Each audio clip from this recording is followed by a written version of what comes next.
flauta que mayormente se toca, la que se estudia hoy en día, que se usa tanto en música orquestal como en música popular, es la flauta traversa de metal, que es la que conocemos hoy en día, que está en las casas de música. Estas flautas son muy parecidas entre sí las flautas de distintas marcas, de distintos orígenes, pero tienen sus particularidades. En general son de metal, en general ese metal base del que está construido el instrumento está bañado en plata o en oro, aunque hay también instrumentos niquelados y cromados.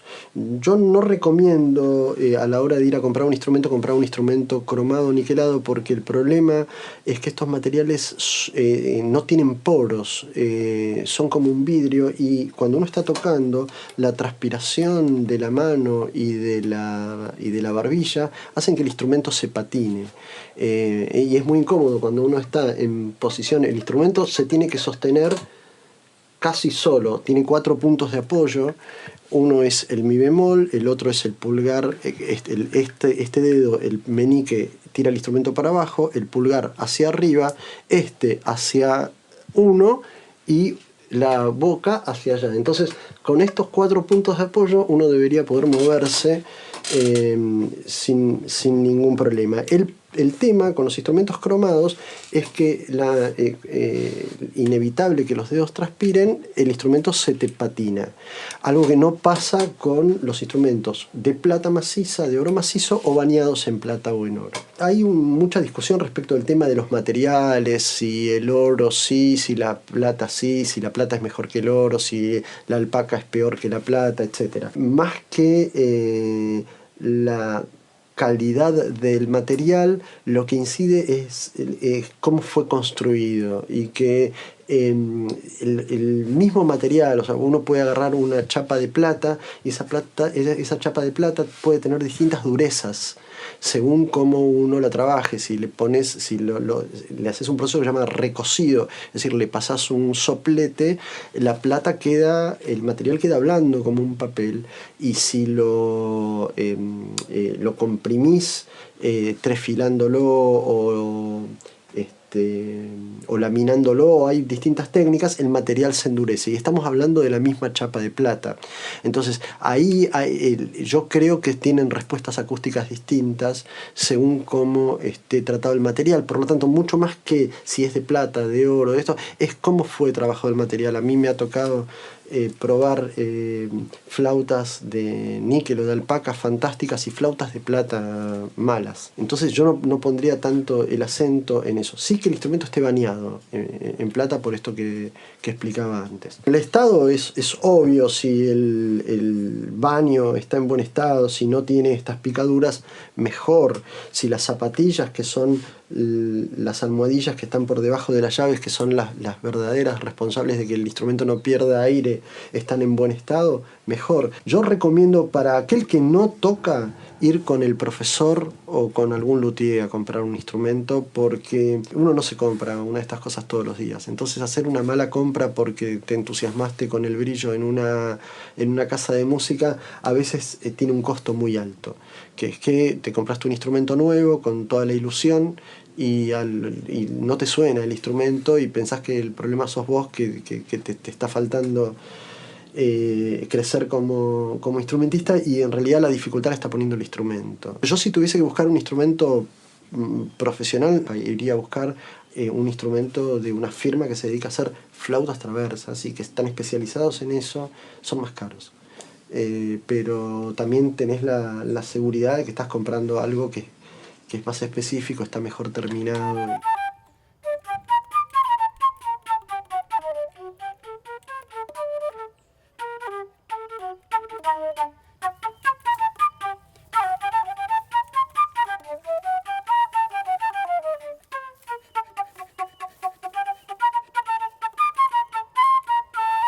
Los problemas más comunes que tienen las flautas traversas son, por un lado, movimiento lateral de la llave. O sea, se mueven en este sentido. Es un movimiento que no tiene que tener la llave. La llave tiene que hacer su recorrido natural, que es de arriba hacia abajo, y no tener ningún otro movimiento.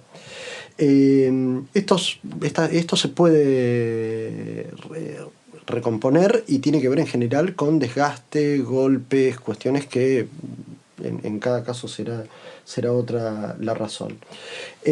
Lo más común en las flautas traversas es que se desgasten las zapatillas, que son estas almohadillas que van debajo de las llaves, que son las que no permiten que pase el aire. Los corchos de tope, que son los que hacen que el instrumento no haga ruido metálico cuando las llaves bajan. El corcho o tapón del cabezal, que no se ve pero va en la parte de adentro acá y que regula, entre otras cosas, la afinación entre los distintos registros. Y un tema que tiene que ver con corchos y con tornillitos de regulación, que es la calibración. La calibración es cuando vos ya tenés el instrumento completo, con todas las zapatillas nuevas, vamos a suponer que ninguna llave pierde. En el instrumento uno no pone los dedos sobre todas las llaves. Hay llaves que no se tocan nunca. Por ejemplo, esta y esta. Estas llaves bajan siempre como esclavas de otras llaves. El problema que tenemos es que estas llaves bajan, tienen interrelaciones e interdependencias con distintas llaves. Por ejemplo, esta llave, que es el si bemol, baja con la llave de la. También baja con esta llave, que es la de si bemol. Bien. Ahora, cuando baja con esta llave, esta no se mueve. Y cuando baja con esta no se mueve. También baja con esta y no se mueven ni esta ni esta. También baja esta con esta, pero cuando baja con esta se empieza a mover esta, que se mueve con esta y con esta, sin que se muevan esta y esta. Que todo eso funcione en forma coordinada es la calibración del instrumento. Si uno le cambia las zapatillas al instrumento y no calibra adecuadamente, lo que va a pasar es que al bajar una llave, las esclavas van a quedar abiertas o van a cerrar prematuramente. Si cierran prematuramente, no le va a permitir a esta llave llegar a su posición y tapar. Si cierra, si queda abierta respecto de esta, va a perder. En ambos casos, digamos, va a perder, pero en distintas posiciones para la ejecución.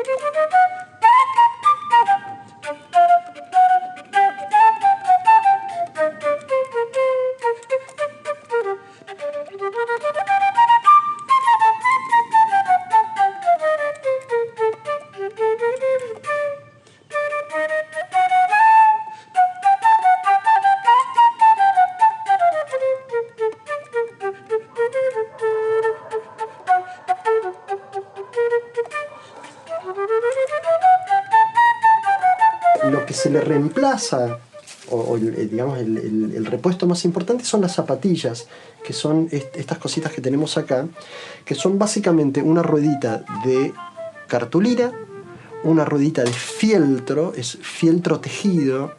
El fieltro de este tejido se hace con lana de oveja pura. Es un material que se produce en Inglaterra. No hay fieltro adecuado prácticamente en ningún otro lugar. La ventaja de que sea tejido tiene que ver con que no se deforme la zapatilla con el uso. El tema es que volvemos a que estos instrumentos adentro tienen aire caliente y húmedo, y la humedad y el calor hace que las cosas se hinchen y se deshinchen. Entonces lo que no tenemos que permitirle a la zapatilla es variar sus dimensiones, porque cuando varía sus dimensiones varía todo el equilibrio del instrumento. Y zapatillas tenemos, básicamente las separamos en de baudruche. El baudruche es este material que es el que la recubre. Yo dije que era cartón, fieltro y baudruche. Este baudruche es una membrana animal que se hace partiendo de una tripa, y que, si ustedes la tocan, tiene como la textura de una bolsita de panadería o de supermercado, pero que cuando se moja, apenas se moja, cambia esta textura y se pone como film de cocina, prácticamente se adhiere. Esta propiedad hace que se adapte cada vez que estamos tocando a la forma y a la posición que tiene respecto de la chimenea. Por eso nunca se puede reemplazar este material. Se ha intentado con materiales sintéticos y nada hasta ahora ha reemplazado el funcionamiento del baudruche.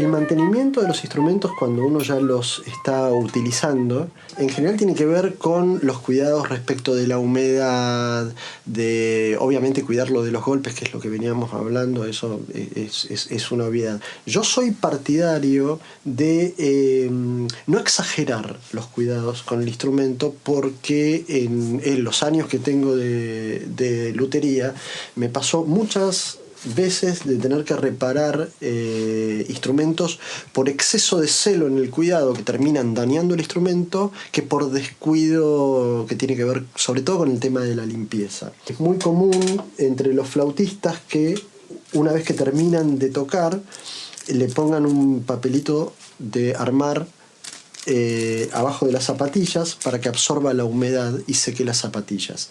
El tema con esto es que estamos perdiendo una de las capacidades que tiene este material que mostraba antes, que es el de brush. Si yo lo seco y no permito que esto se seque solo en su posición, le estoy justamente quitando la posibilidad de adaptarse en forma adecuada a la chimenea.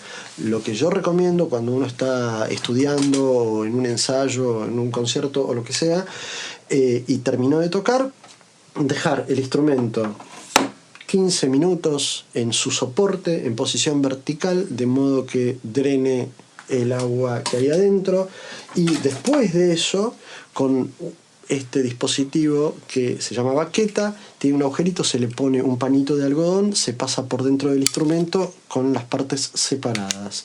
O sea, la cabeza por un lado, el cuerpo por el otro, el pie por el otro. La baqueta tiene otra característica, que es que tiene una marquita. Esta marca marca los 17,5 milímetros respecto de la punta, y tiene que ver con la posición ideal teórica del tapón que va dentro de la cabeza. La posición de ese tapón va a determinar que nuestro instrumento afine en los distintos registros. ¿Qué quiero decir con esto? Que es que estén alineados. ¿Cómo probamos esto? A tubo cerrado, bien, con todas las llaves cerradas, sin mover ninguna llave, tocamos los armónicos. Entonces,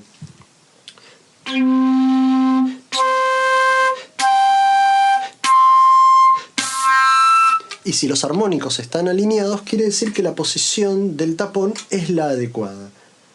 Si no, va a empezar a mentir a medida que nos vayamos acercando de la fundamental, es decir, de la nota que da el instrumento a tubo cerrado.